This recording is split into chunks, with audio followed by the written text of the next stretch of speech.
जय हिंद दोस्तों, कैसे हैं आप सब। आशा करता हूं बहुत ज्यादा अच्छे होंगे।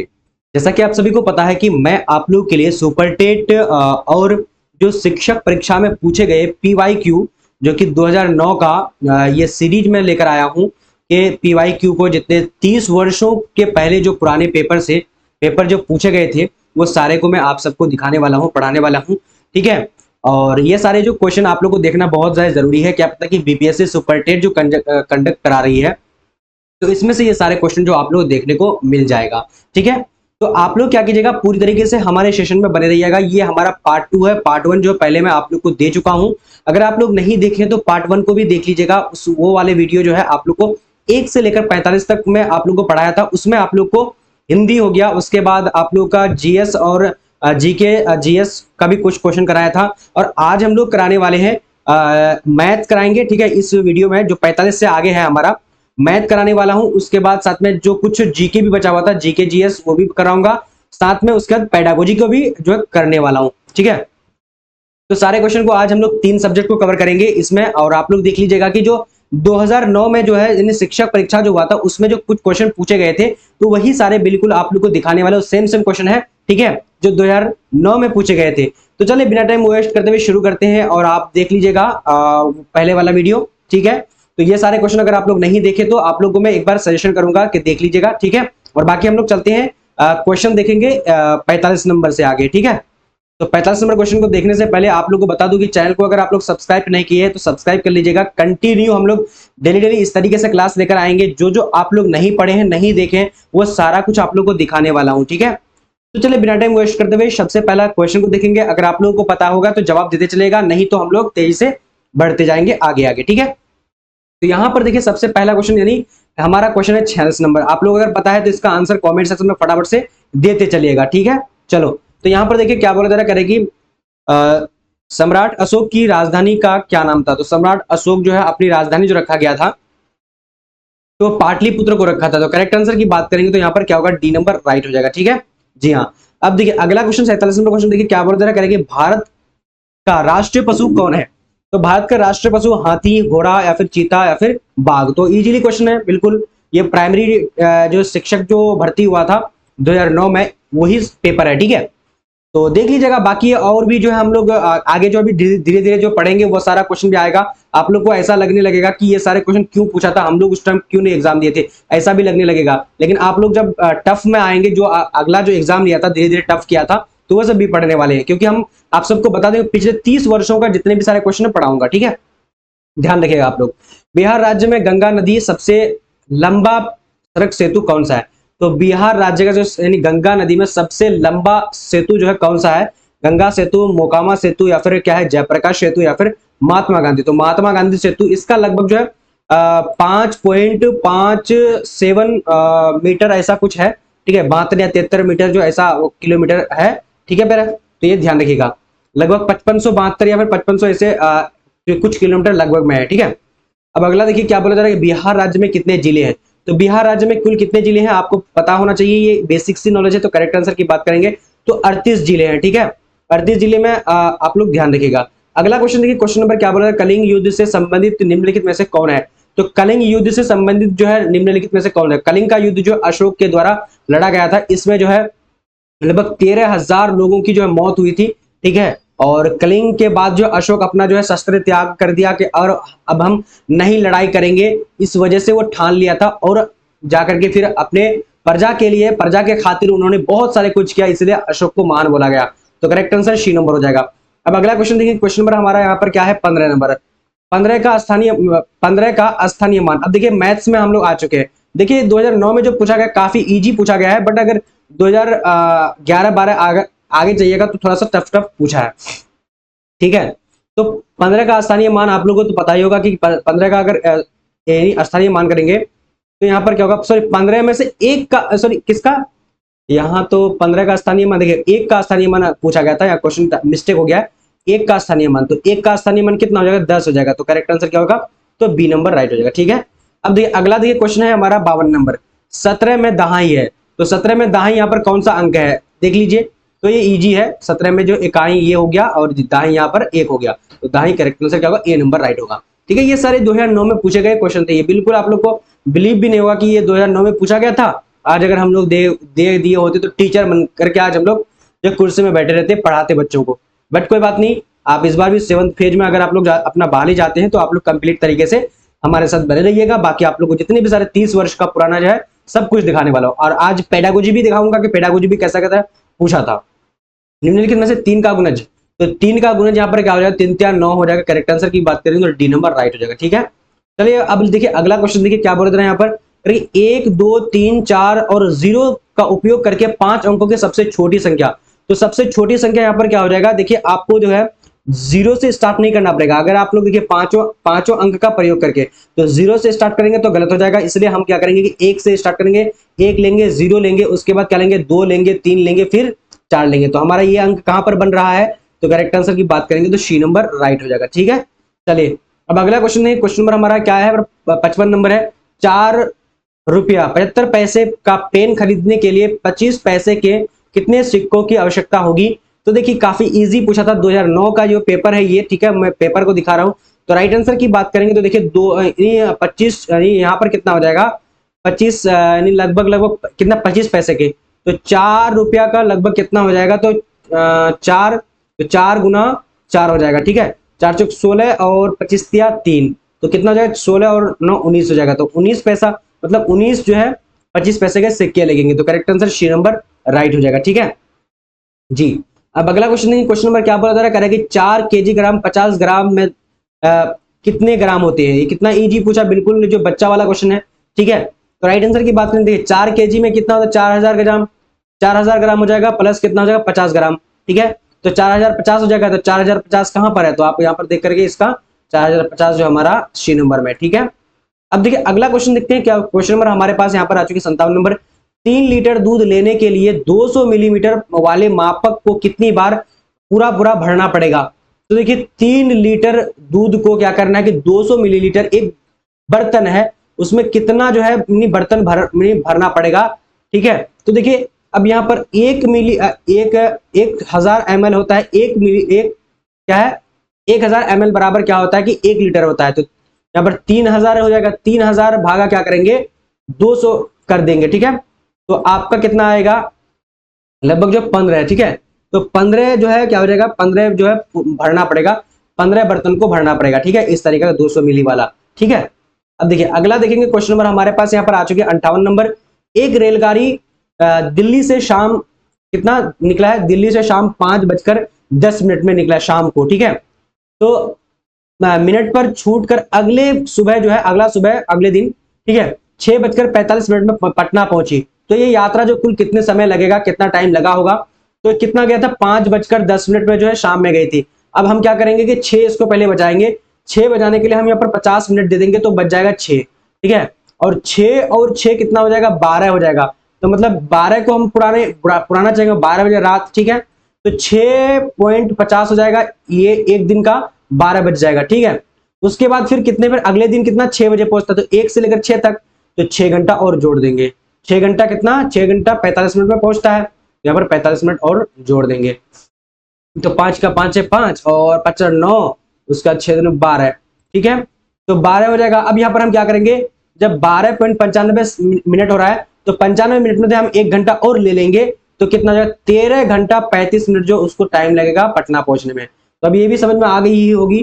ठीक है, चले अब अगला देखिए, अगला क्वेश्चन क्या बोला जा रहा है, कह रहे हैं कि सबसे छोटी भिन्न है। तो यहाँ पर देखिए सबसे छोटी भिन्न कौन सा होगा। देखिए डायरेक्टली भिन्न को पहचानने के लिए हम क्या करेंगे कि यहाँ पर देखेंगे कि हमारे पास पैसा कितना है और आदमी कितना है।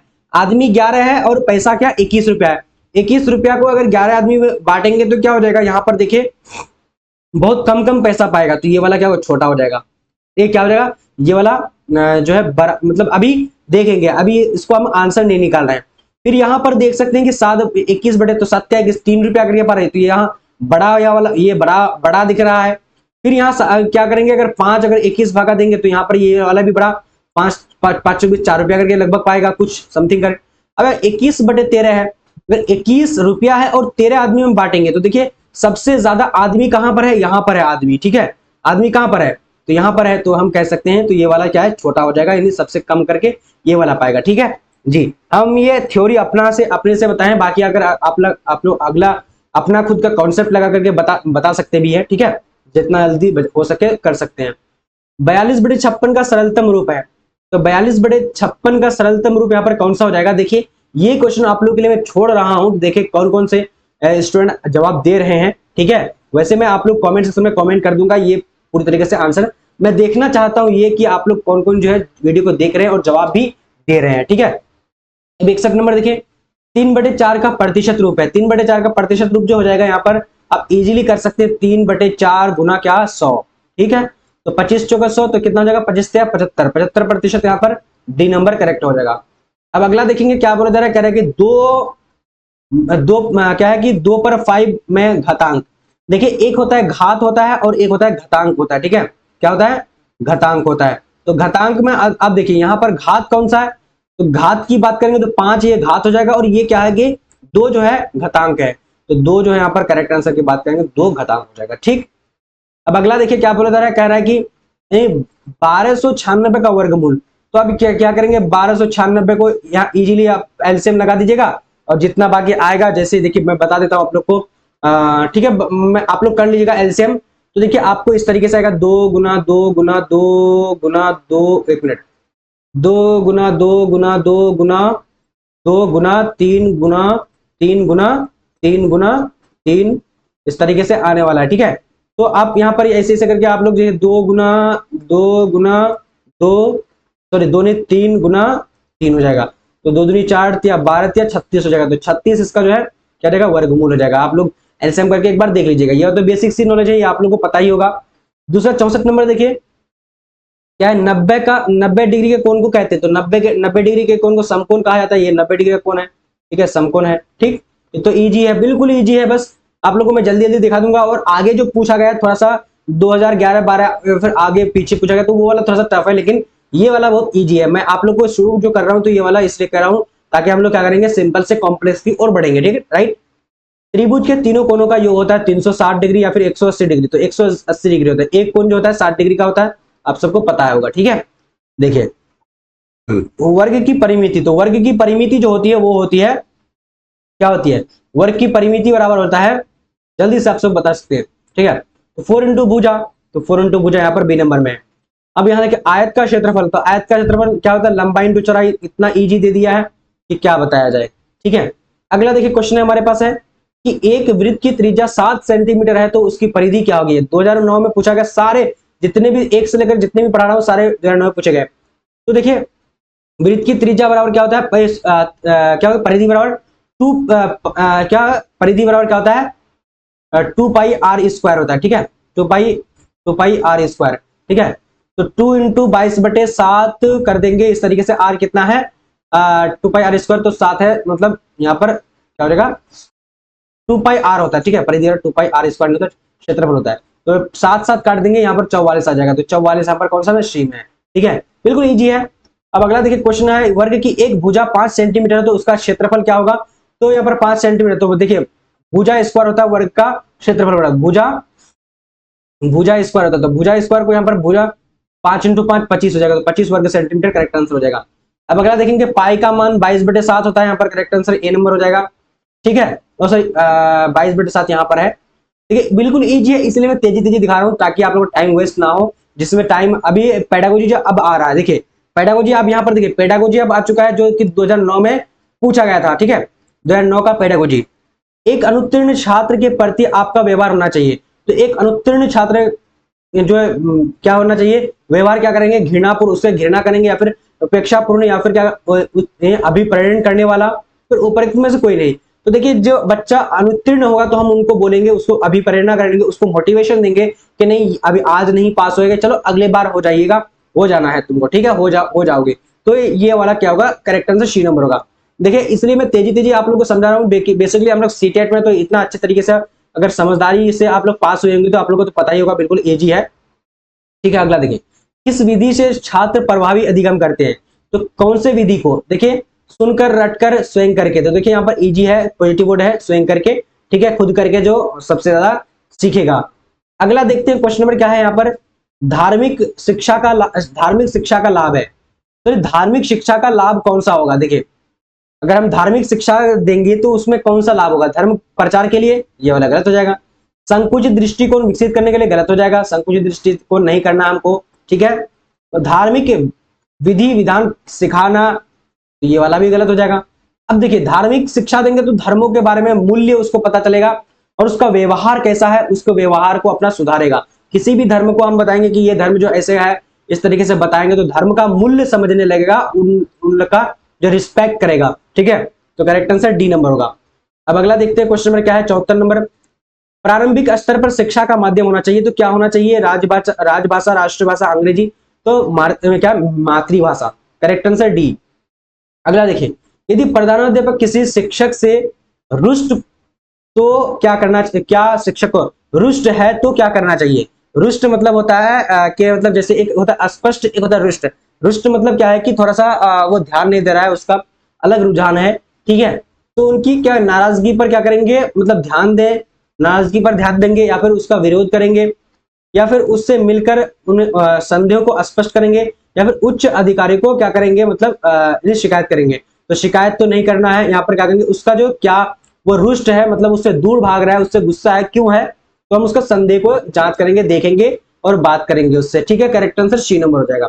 अगला देखते हैं, क्वेश्चन नंबर हमारे पास है, सहायक सामग्री का उपयोग करते समय आप सबसे अधिक महत्व देंगे। सहायक सामग्री का जो उपयोग करके सबसे अधिक जो हम क्या करेंगे, इसका जो है उपयोग करेंगे, तो करेक्ट आंसर यहाँ पर देखिए, विद्यार्थी की रुचि को, पहला फर्स्ट ऑप्शन ही सही हो जाता है, तो हम लोग और देखने की जरूरत ही नहीं है, ठीक है। इसको कट कर देंगे, ठीक है। जब अगर सहायक सामग्री का उपयोग कर देंगे, सबसे अधिक जो महत्व होगा, तो बच्चे की रुचि, बच्चे को रुचि देखेंगे कि कहां पर सबसे अधिक रुचि है, तो इसमें सहायक सामग्री देंगे तो रुचि उत्पन्न होगा, ठीक है। चलो अब अगला देखेंगे, क्वेश्चन नंबर क्या है यहाँ पर, 77 नंबर क्वेश्चन कह रहे कि प्राथमिक विद्यालय के विद्यालयों को पौधों के विषय में पढ़ाने के लिए सबसे उत्तम विधि कौन सी है। तो प्राथमिक विद्यालय में सबसे उत्तम विधि जो है पढ़ाने के लिए कौन सा विधि माना जाता है, तो यहाँ पर देखिए, मॉडलों की सहायता से पढ़ाना, या फिर पौधों के विषय में मौखिक रूप से समझाना, चार्टों द्वारा समझाना, या फिर छात्रों को बागीचा लेना। अगर देखिए पौधों के बारे में ले जाएंगे तो पौधा जहां पर रहेगा तो वहां पर ले जाएंगे, तो बच्चा देखेगा, करके देखेगा, छुएगा, तो हम क्या करेंगे, बागीचा में ले जाएंगे। ये तो हम लोग सीटेट में भी पढ़ चुके थे। तो देखिए इस तरीके से आपको भी आ सकता है, पूछा जाएगा। ये 2009 में पूछा गया जो प्रश्न है, परीक्षा जो है यानी शिक्षक परीक्षा में पूछा गया था। जितने भी सारे क्वेश्चन है सारे पूछे गए थे। यदि एक विद्यार्थी अक्सर देर से विद्यालय आता है तो आपकी प्रतिक्रिया होगी। देखिए एक विद्यार्थी क्या करता है, देर से आती है, तो उसका क्या रीजन है वो जानेंगे हम। ऑप्शन देखिए, उसके देर आने के कारण को जानकर निर्णय लेंगे। देखिए देर क्यों आ रहा है, क्यों ऐसा कर रहा है, वो लेट आ रहा है, मतलब कुछ तो प्रॉब्लम है। तो फिर हम क्या करेंगे, उसको जानेंगे और फिर जो है उसको हम जो है जानकर निर्णय लेंगे कि क्या करना है इसको, ठीक। तो ये वाला तो गलत हो जाएगा, दंड देंगे, सूचित करेंगे विद्यालय, ये वाला गलत है, ठीक है। अगला देखिए, यदि एक विद्यार्थी किसी अध्यापक के लिए अभद्र भाषा, अभद्र मतलब अपशब्द बोल रहा है, गलत बोल रहा है, यूज कर रहा है, तो आप क्या करेंगे, विद्यार्थी को ध्यान नहीं देंगे, उसकी तरफ बिल्कुल भी दंड दे देंगे। अध्यापक की शिकायत, उससे अध्यापक प्रधानाध्यापक जाकर शिक्षक यानी शिकायत करेंगे, नहीं ऐसा नहीं करेंगे। विद्यार्थी को उनकी गलती का क्या करेंगे, आभास करेंगे कि तुम यहाँ पर गलती कर रहे हो, तो यहाँ पर करेक्ट आंसर क्या हो जाएगा, सबसे डी नंबर राइट आंसर हो जाएगा, ठीक है। अब अगला क्वेश्चन देखिए, क्वेश्चन नंबर हमारे पास है कि अध्यापक के रूप में आप बच्चों की ईमानदारी जैसे गुणों को विकास कैसे करेंगे। जो बच्चे का ईमानदारी है, गुण है, उसको हम कैसे हम बताएंगे, मतलब जो है विकास करेंगे, उपदेशगत नीति द्वारा, या फिर नैतिक कथाओं का वर्णन करके, या फिर एक आदर्श नमूना प्रस्तुत करके, या फिर धर्म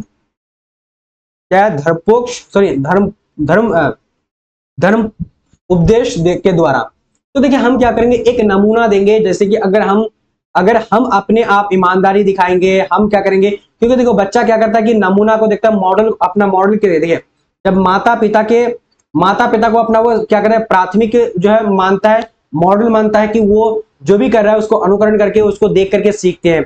और अगर हम बच्चे का शिक्षक के रूप में, अगर हम शिक्षक के रूप में ईमानदारी चेक करेंगे, तो हमको खुद को जो है नीति और हमारा जो गुण है वो ईमानदारी से रहना पड़ेगा। मतलब हम जो खुद अच्छे करेंगे तो वो भी ईमानदारी दिखाएगा। तो करेक्ट आंसर क्या हो जाएगा, सी नंबर राइट हो जाएगा, ठीक है।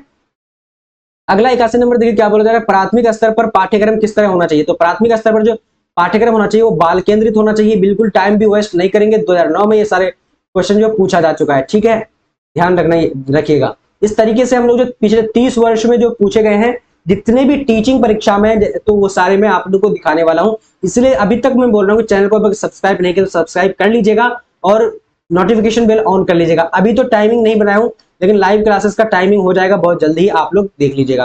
देखिए, यदि विद्यार्थी आपकी कक्षा में शोर मचाते हैं तो आप क्या करेंगे? तो अगर कक्षा में शोर मचाएंगे तो हम करेंगे अपनी पाठ को अच्छी तरह क्या करेंगे, तैयार करेंगे, या फिर कक्षा से बाहर लेके जाएंगे, दंड देंगे। दंड तो देना ही नहीं, शिकायत करेंगे, गलत हो जाएगा।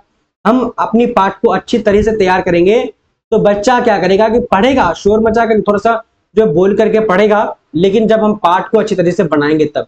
उलट पुलट अगर बनाएंगे बच्चे को समझ में नहीं आएगा, चाहे तो वो चुप रह जाएगा या फिर ज्यादा कुछ हल्ला गुल्ला करेगा। ठीक है, चलो अगला देखिए। अच्छा छात्र वह है जो सीखने के लिए उत्सुक है, परीक्षा के अच्छे परिणाम अच्छे हैं, या फिर उसके ज्ञान तथा संप्रेषण कौशल अच्छे हैं, फिर उसके संप्रेषण कौशल बेहतर है। तो ये वाला सारा गलत हो जाएगा। अगर सीखने में उत्सुक हो या फिर जो बच्चा सीखने में उत्सुक होगा तो वो क्या करेगा, हमसे प्रश्न पूछेगा, शिक्षक से प्रश्न पूछेगा, तो इससे क्या पता चलता है कि बच्चा में इंटरेस्ट है पढ़ाई में। ठीक है, चलो अब यहाँ देखिए, अगला देखिए। सलीम कक्षा 3 का विद्यार्थी है, उस विद्यालय में उसकी प्रगति संतोषजनक नहीं है।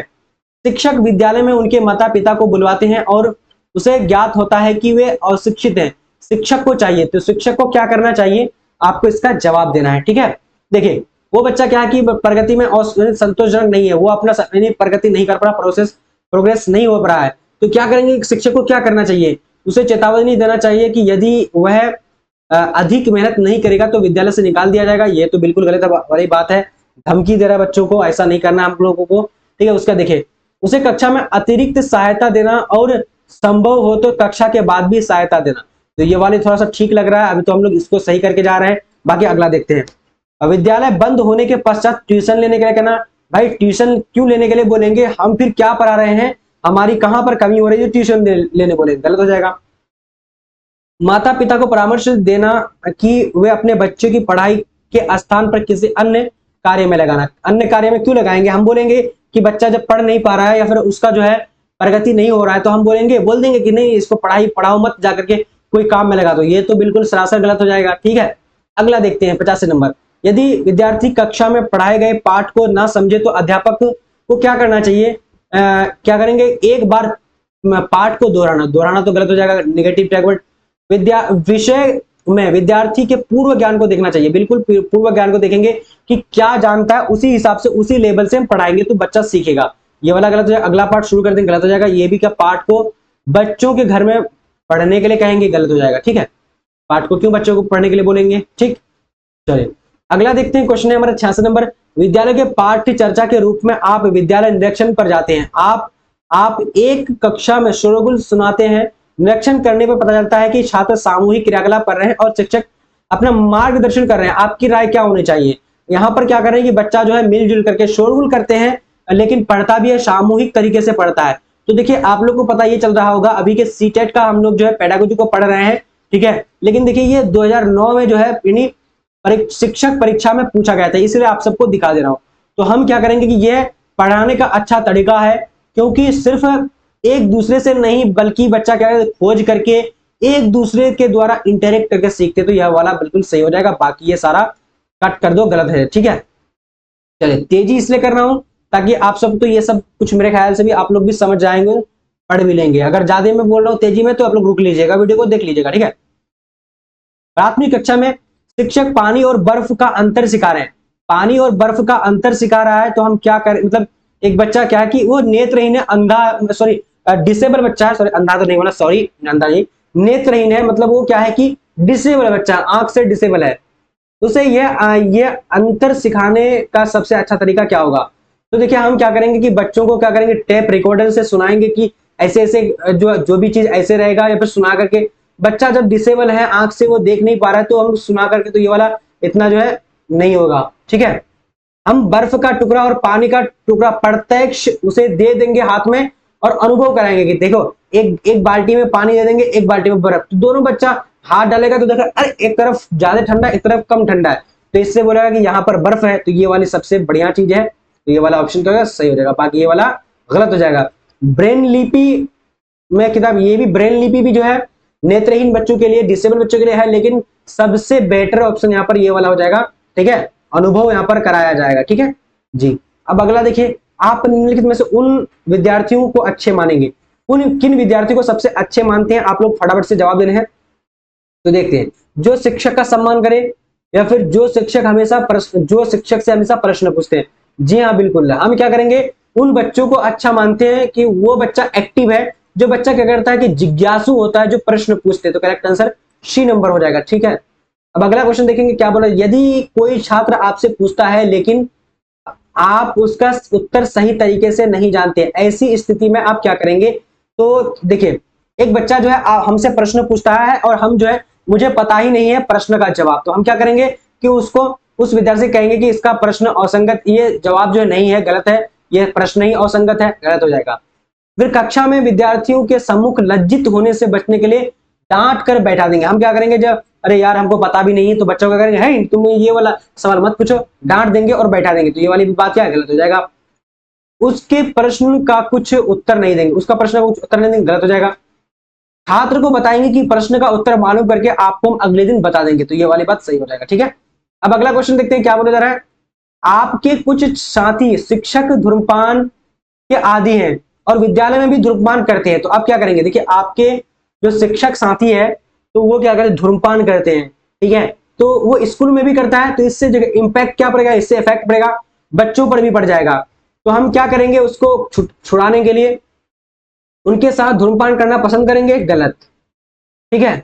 उनको घर जाकर धूम्रपान करने के लिए कहेंगे, विद्यालय में नहीं, ये वाली भी बात गलत है कि नहीं तुम यहाँ नहीं कर सकते, घर में कर सकते हो। तो जब आदत है तो आदत अगर कहीं पर भी हो जाएगा तो वो कहीं पर भी कर सकता है। प्रधान अध्यापक से इससे बात करेंगे, उसका शिकायत करेंगे कि ये टीचर जो है ना यहाँ पर धूम्रपान कर रहा है, सिगरेट पी रहा है, बीड़ी और कुछ यानी पान गुटखा तंबाकू खा रहा है, ठीक है, ऐसा नहीं करेंगे।